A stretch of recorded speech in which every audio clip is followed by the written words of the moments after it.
नमस्कार, स्वागत है आप सभी का सीएनबीसी आभास पर। आप देख रहे हैं खिलाड़ी नंबर 1 और भारतीय बाजार के एक्शन पर हमारी नजरें रहेंगी। साथ ही देखेंगे हमारे जानकारों ने जो ट्रेड्स कल तक दिए हैं क्या रिटर्न्स बने हैं। तो निफ्टी 50 आपके सामने करीब 55 अंकों की बढ़त पर कारोबार करता हुआ। अभी भी आप कहेंगे कि थोड़ा सा कंसोलिडेशन मूड में ही है, लेकिन हाँ एक चीज़ आप ध्यान रखिएगा कि हम नई ऊंचाई से ज़्यादा दूर नहीं। 24,386 दरअसल आज सुबह में हमने वो लेवल मापा था ट्रेड का तेज़ी में।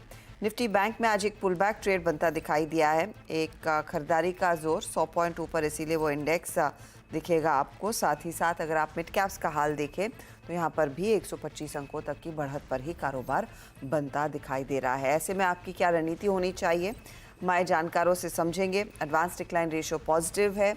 साथ ही अगर आप ध्यान दीजिएगा कि निफ्टी के कंट्रीब्यूटर्स में आज मारुति, आईटीसी, एचडीएफसी और एलएनटी जैसे काउंटर्स है, जहां पर ओएनजीसी और रिलायंस ने थोड़ा बहुत बैकफुट पर ट्रेड लिया है। ये है फिलहाल आपके लिए अब तक की तस्वीर। अब लेकर आते हैं जानकारों का पोर्टफोलियो का परफॉर्मेंस। 4% के रिटर्न्स रूपक ने दिए।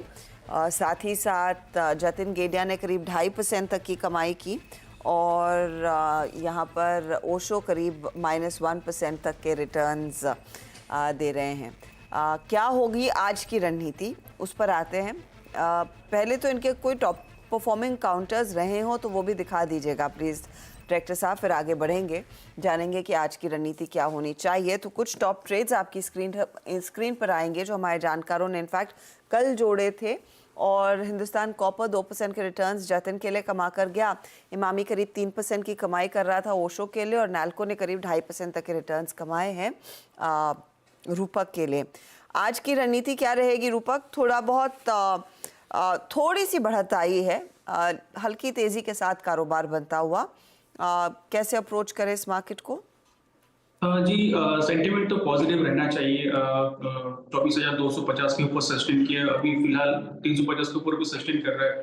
तो इंट्राडे बेसिस में इमीडिएट सपोर्ट रहेगा 350। जब तक 350 के ऊपर निफ्टी ट्रेड कर रहे हैं तब तक सेंटिमेंट पॉजिटिव रहेगा। 400 के ऊपर ब्रेकआउट आता है तो एक रैली टुवर्ड्स 24,600 तक दिख सकता है। बैंक निफ्टी को आउट परफॉर्म करना चाहिए। बैंक निफ्टी जब तक 52,500 के ऊपर है तब तक चांसेस है कि 53,000 तक जाना चाहिए नियर टर्म में। तो ओवरऑल सेंटिमेंट फाइनेंशियल सेक्टर और बैंकिंग सेक्टर में पॉजिटिव रहना चाहिए। ओके, तो बैंक्स में आप कह रहे हो पॉजिटिव ट्रेड बनाए रखें। जतिन, आपकी अप्रोच? देखिए, हमें लगता है कहीं ना कहीं निफ्टी तो रेंज बाउंड ही रहेगा। हमें नहीं लगता है कि ब्रेकआउट के अभी कोई पॉसिबिलिटी है at this point of time. तो सेक्टर या तो स्टॉक स्पेसिफिक ही एक्शन जारी रहेगा। हमें लगता है कहीं ना कहीं जो ट्रिगर्स आने हैं वो I think result season start होने से ही आएंगे। तो at this point of time Nifty, bank Nifty sideways लग रहा है। स्टॉक स्पेसिफिक एक्शन जारी रहेगा। ओके, तो ये फिलहाल आपके लिए स्टॉक स्पेसिफिक का एक्शन जारी रहेगा। देखते हैं कहाँ से सपोर्ट लेगा मार्केट।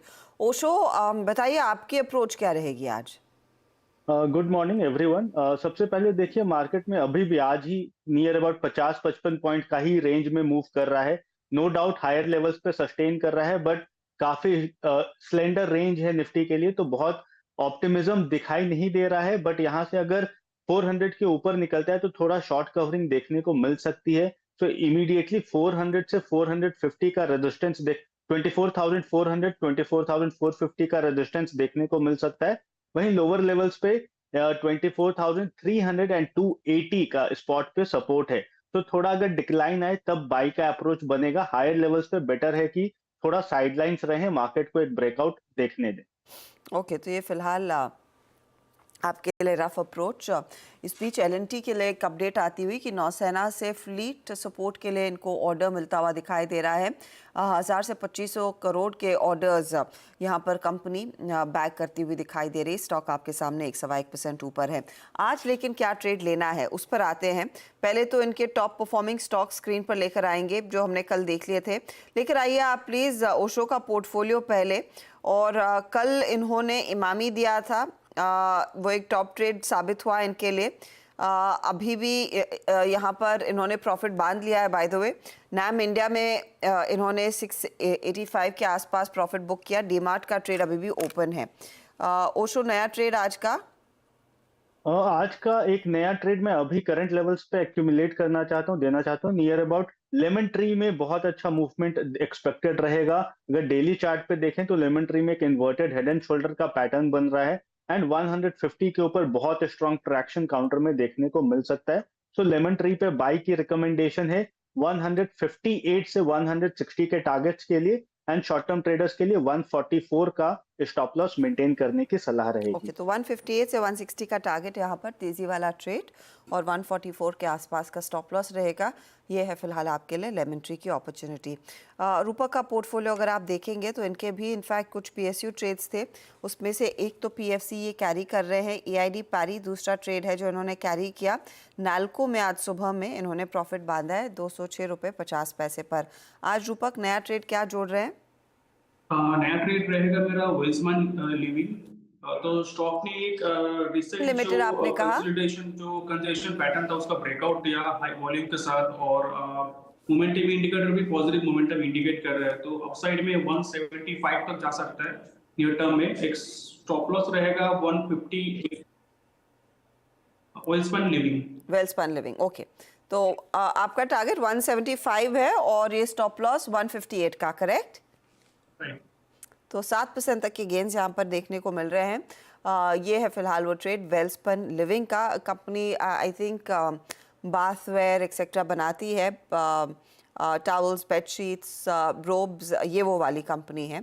तो 175 के टारगेट के लिए एक अपॉर्चुनिटी। चलिए अब जतिन का गेट पोर्टफोलियो देख लेते हैं। एक तो इनका एक सेल कॉल था, मुझे याद है, कल एबी कैपिटल, वो आई थिंक अभी भी होल्ड कर रहे हैं और टेक महिंद्रा के ट्रेड को भी इन्होंने होल्ड ही किया हुआ है। आज अगर प्रॉफिट बुक किया वो हिंदुस्तान कॉपर में बुक किया है। जतिन बताइए नया ट्रेड क्या रहेगा? हमें लगता है कि शुगर स्पेस में अच्छा मोमेंटम हमें दिख रहा है, तो शुगर स्पेस में से त्रिवेणी इंजीनियरिंग में लॉन्ग करने की सलाह रहेगी। हमें लगता है कि एक डिक्लाइन के बाद एक अच्छा बेस बना है 20 डे के एवरेज के साथ। हमें लगता है त्रिवेणी इंजीनियरिंग में एक अपसाइड की तरफ मूव आ सकता है। तो स्टॉप लॉस रहेगा मेरा 398 का और टारगेट रहेंगे 445 के। 445 के लिए एक अपॉर्चुनिटी। और कल मुझे याद है रूपक ने भी इनफैक्ट शुगर कंपनी में EID पैरी पिक किया था, जहां पर एक अपॉर्चुनिटी तेज़ी की बन ज़रूर रही है और उस ट्रेड के साथ इस समय वो बने हुए हैं।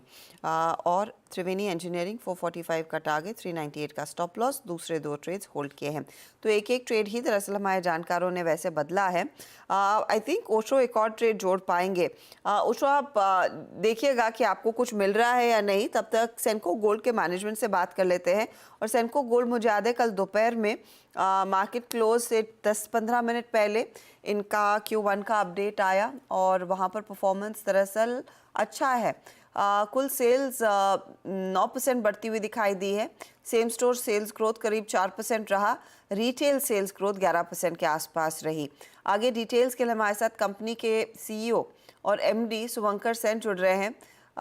शुभंकर, स्वागत है आपका। अगर मुझे एक अंदाज़ा दे सके कि डिमांड की सिचुएशन कैसी है, क्योंकि 9% ओवरऑल ग्रोथ आप देख रहे हैं और कल टाइटन का मैनेजमेंट कह रहा था कि ये जो गोल्ड प्राइस हाइक हुई है उसके चलते कुछ डिमांड फीकी पड़ी है।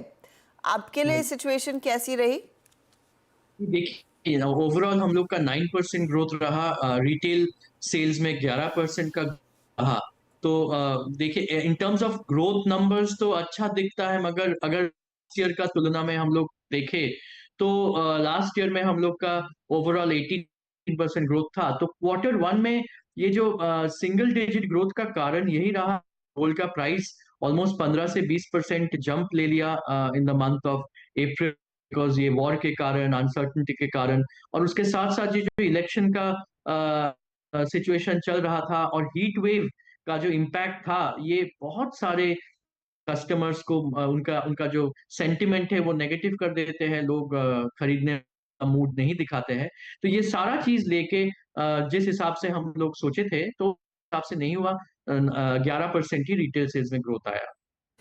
तो गोइंग फॉरवर्ड अब यहाँ पर क्या कुछ ग्रोथ में पिकअप के आसार बनते दिखाई दे रहे हैं या नहीं, अगर उसका एक अंदाजा दे सके? और किस तरह की ज्वेलरी में वो डिमांड है?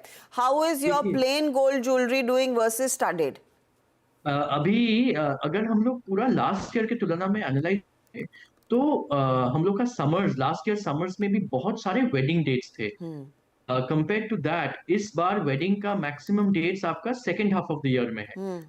आज कुछ हिसाब से देखें कि क्या बाइंग हो रहा है, तो ऑलरेडी हम लोग वेडिंग कलेक्शंस लॉन्च कर दिए फॉर द अपकमिंग सीजन। कारण यही रहा कि कंज्यूमर के माइंड में एक संकोच रहता है कि अगर गोल्ड का प्राइस और आगे बढ़ जाए तो क्या होगा। आप अगर देखें कि नवंबर में यूएस का इलेक्शन है, ऑलरेडी ये कमिंग ये मंथ में लोग फ्रांस का इलेक्शन देखे, यूके का इलेक्शन देखे। सो सारे कंट्रीज में इलेक्शन में एक अनसर्टेनिटी रहते हैं, जो जिस हिसाब से गोल्ड का प्राइस अपवर्ड मूवमेंट में एक इम्पैक्ट रहता है। और उस हिसाब से अगर देखा जाए कि सामने में क्या दिख रहा है, ऑलरेडी ये मॉनसून अच्छे तरीके से चालू हो गए। So we are all hoping that एक बार मॉनसून ठीक से आ जाए तो एग्रीकल्चरल सेक्टर पिकअप कर लेंगे, तो ऑटोमेटिकली ये जो मार्केट में लिक्विडिटी बोलिए, सेंटिमेंट बोलिए, बिजनेसेस बोलिए, तो अक्टूबर धनतेरस है, फेस्टिव सीजन चालू होंगे। ऑलरेडी अगस्त सितंबर से आई थिंक नवंबर का जो वेडिंग उसका भी पिकअप लेना चालू हो गया। अगर हम लोग एनालाइज करें ग्राउंड लेवल में बिक रहा है क्या, वेडिंग ज्वेलरी ही ज्यादा बिक रहा है। छोटे मोटे ज्वेलरी आई थिंक कंज्यूमर का अभी है नहीं। अभी जैसे ईस्ट इंडिया में रथ यात्रा चल रहा है, तो उसके कारण थोड़े बहुत बाइंग हो रहे हैं। But I think that Q2 और Q3 में Q1 के में बेटर ही होना चाहिए। ओके, Q2 ऑनवर्ड्स आप कह रहे हैं एक इम्प्रूवमेंट रहेगा, और you are more confident of Q3? Yes, एकदम। ओके, ये बताइए, सेम स्टोर सेल्स ग्रोथ रफली अराउंड 4%, इसे आप फिर बेटर कर पाएंगे इस गाइडेंस के चलते? यस, हम लोग एक कंजर्वेटिवली एनालाइज कर लेते हैं कि 11-12% सेम स्टोर सेल्स ग्रोथ होना ही चाहिए, क्योंकि गोल्ड के प्राइस इस हिसाब से बढ़ रहे हैं। कस्टमर का ओल्ड गोल्ड एक्सचेंज भी अच्छा तरह है। Almost 25 to 30% of the business में कस्टमर ओल्ड गोल्ड अपना पुराना सोना लेके नया ज्वेलरी खरीद रहे हैं। तो आवर एस्टिमेट इज दैट 11 से 12% सेम स्टोर सेल्स ग्रोथ होना चाहिए। मैं आपकी प्रेस रिलीज पढ़ रही हूँ और आपने कहा नए डिजाइन्स, कलेक्शंस और पॉकेट फ्रेंडली प्रोडक्ट्स आप लॉन्च करते हुए दिखाई देंगे। उसका कुछ रिफ्लेक्शन है क्या Q1 में, और it will pick up largely in Q2 itself? नहीं, Q1 में ऑलरेडी हम लोग जैसे बैंगल्स में नए कलेक्शंस बैंगल उत्सव में लॉन्च किए। हम लोग का वेडिंग में गठबंधन कलेक्शन का जो है वो हम लोग लॉन्च कर दिए थे। लाइट वेट ज्वेलरी में हम लोग बहुत सारे कलेक्शंस लॉन्च किए। और सबसे मजा का चीज है कि हम लोग gold beans launch Akshaya Tritiya में। तो उस कारण के लिए जो यंग जनरेशन है, 0.5 ग्राम 1 ग्राम, ये सारा लोगों को खरीदना चाहिए, कुछ भी हो उनके बजट अंदर। So that was the whole objective. तो वी आर कंटिन्यूअसली इनोवेटिंग। अभी Q2 में भी हम लोग अभी इंडिपेंडेंस डे आने वाले हैं, चेन्स का हम लोग नए कलेक्शंस लॉन्च करेंगे।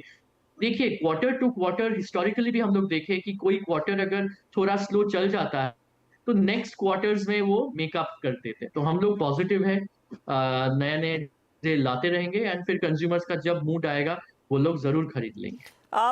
आपने एक चीज मेंशन की कि पोस्ट मॉनसून वो एग्रीकल्चरल डिमांड, कितना एक्सपोजर रहेगा इस तरह के ग्राहकों की तरफ आपका?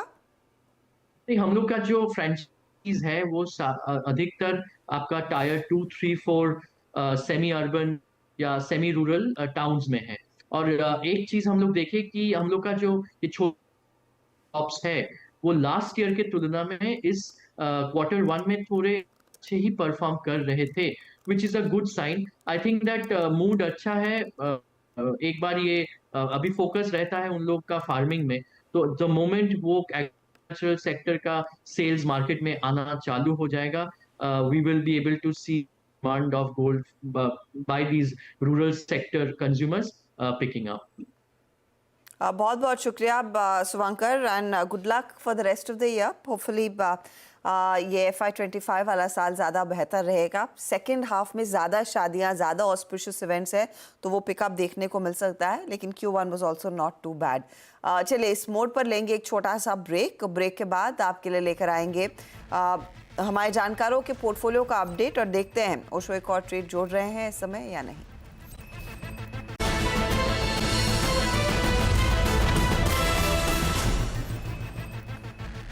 मार्केट में एक्शन भरपूर है आज। आप देखिएगा 58 अंकों की बढ़त निफ्टी में देखने को मिल रही है। आज एक दो पॉकेट्स हैं जहां पर एक मोमेंटम, चुनिंदा एफएमसीजी कंपनियां, लेकिन एक स्टॉक जो जमकर झुमा है वो है मारुति। इनफैक्ट मारुति आपकी स्क्रीन पर लेकर आएंगे, लगभग 5-5.5% तक के गेंस पर ये ट्रेड कारोबार करता हुआ दिखाई दे रहा है। और इस स्टॉक में जो तगड़ा मोमेंटम बना है, I am compelled to ask यहाँ पर ट्रेड आगे और तेज़ी वाला दिखेगा या नहीं। रूपक, अगर देख सके आप मारुति, क्योंकि एक बहुत स्ट्रॉन्ग मोमेंटम इस स्टॉक में बनता हुआ दिखाई दिया। हाइब्रिड्स के लिए यूपी में रजिस्ट्रेशन फीस एकदम ज़ीरो देनी पड़ेगी और उसी का दरअसल फ़ायदा शायद इस कंपनी के हाथ लगता हुआ दिखाई दे रहा है। और हम सब जानते हैं मारुति और टोयोटा का जो जॉइंट वेंचर था उसमें कई सारी हाइब्रिड कार्स आई हैं। ये 5.5% की तेज़ी अब आगे क्या रंग ला सकती है? जी, मारुति का रिसेंट चार्ट देखें तो ये कंटिन्यूअसली एक डाउनवर्ड कंसोलिडेशन में था। आज का दिन एकदम रिवर्सल आया, एक डाउनवर्ड कंसोलिडेशन पैटर्न का ब्रेकआउट आया विद ह्यूज वॉल्यूम। तो आगे चल के मेरे ख्याल से लगता है कि 14,000 तक भी जा सकता है, क्योंकि जो ब्रेकआउट, जो सिग्निफिकेंट ब्रेकआउट आया with the banking of good volume, ये 14,000 तक लेके जा सकता है मारुति को। नीचे एक सपोर्ट रहेगा 12,200 पे। 12,200 के ऊपर जब तक है तब तक पॉजिटिविटी बरकरार रहेगा। ओके, तो ये फिलहाल एक बहुत बढ़िया मोमेंटम स्टॉक ने अपने नाम कर दिया है। चलिए एक रिकैप कर लेते हैं। अच्छा, पहले ओशो से पूछ लेते हैं। ओशो, एक ट्रेड इस समय आप दे सकते हैं, कुछ है आइडेंटिफाइड या फिर दोपहर का इंतजार करेंगे? जस्ट एक स्टॉक रडार पे आया है, पतंजलि फूड वर्क्स। इसमें काफी अच्छा, पतंजलि फूड्स लिमिटेड, इसमें पिछले 5 दिनों में कंसोलिडेशन हुआ है, बट आज वॉल्यूम के साथ थोड़ा बाइंग देखने को मिल रहा है एंड अपने ब्रेकआउट जोन के नेकलाइन से टर्न अराउंड हो रहा है। सो इस पे बाई की सलाह रहेगी मेरी, करंट लेवल्स पे बाई करें। नियर अबाउट मुझे लगता है कि इसका जो रीसेंट हाई था ये उसे वापस से रीटेस्ट कर सकता है, तो 1765 के टारगेट्स के लिए बाई करें काउंटर को। एंड शॉर्ट टर्म ट्रेडर्स इसका स्टॉप लॉस मेंटेन करें, जो गैप का है 1610 का, उसे स्टॉप लॉस मेंटेन करें एंड इस काउंटर को बाई करके चल सकते हैं। ओके, वो टारगेट स्टॉप लॉस आपकी स्क्रीन पर आ जाएगा। 1765 आपके लिए वो टारगेट है और 1610 स्टॉप लॉस के तौर पर काम करता हुआ दिखाई देगा। ये फिलहाल वो ट्रेड इस समय स्क्रीन पर आ गया है। अच्छा, एक फटाफट व्यू में जतिन आपसे आईटीसी पर लेना चाहती हूँ, क्योंकि कल दोपहर से मोमेंटम में आया है काउंटर 450 के लेवल्स पर एब्सोल्युटली स्थिर है। क्या ये फिर से अपने 52 वीक हाई को रिट्रेस कर सकता है? क्या उस तरफ बढ़ेगा ये काउंटर? वहाँ से सिर्फ 9-10% दूर है।